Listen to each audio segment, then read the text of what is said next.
A little more moon mania action now, 50 years after we made the first trip. But this chapter is from the year 1976. In that year, a NASA intern bought hundreds of tapes from the space program at a government auction. Lots of tapes, like 1,100 and something. And the total cost was $217. So in that batch, there were 3 specific reels that were from the historic Apollo 11 moonwalk. It said Apollo reels 1 through 3. The original recordings, the only originals.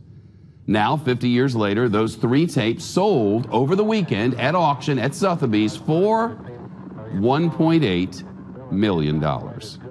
So that former intern, who's all grown up now, says he didn't realize what he had at the time. Like, who could?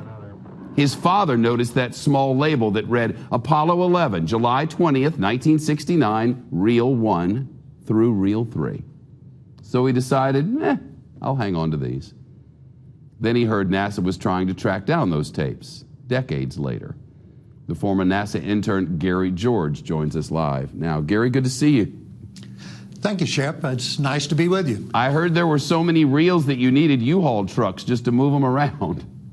Yes, it took 3 trips, and people don't realize how heavy that tape is. Each one of these reels is about 12.5 pounds. And you had 1,100 of them. Had a good many, yes. Yeah. So what they did was, from my understanding of this, and correct me if I'm wrong, they transferred all of this videotape over to film in the 1970s, and then the government decided, we don't need these originals, we'll just sell them off. Is that basically it?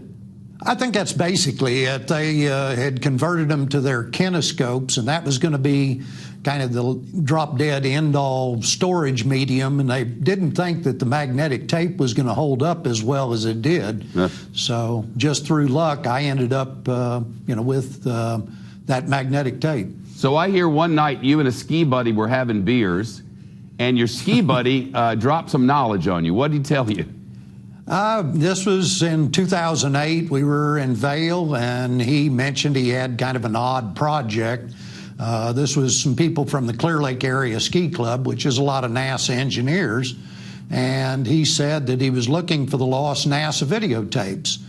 And I asked him what was he talking about, and he said, it's been in the news for a year or so, but seems that we can't find the original NASA Apollo 11 EVA tapes.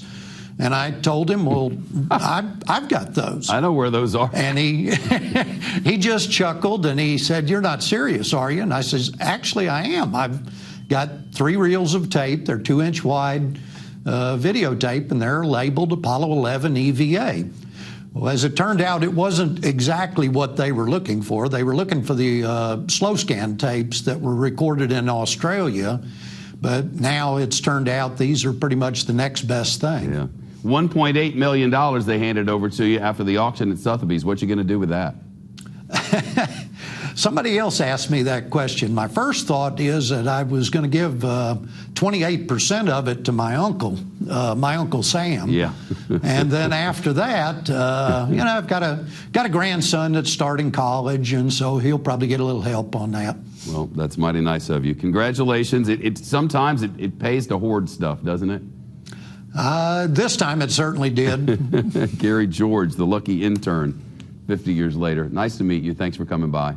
Thank you.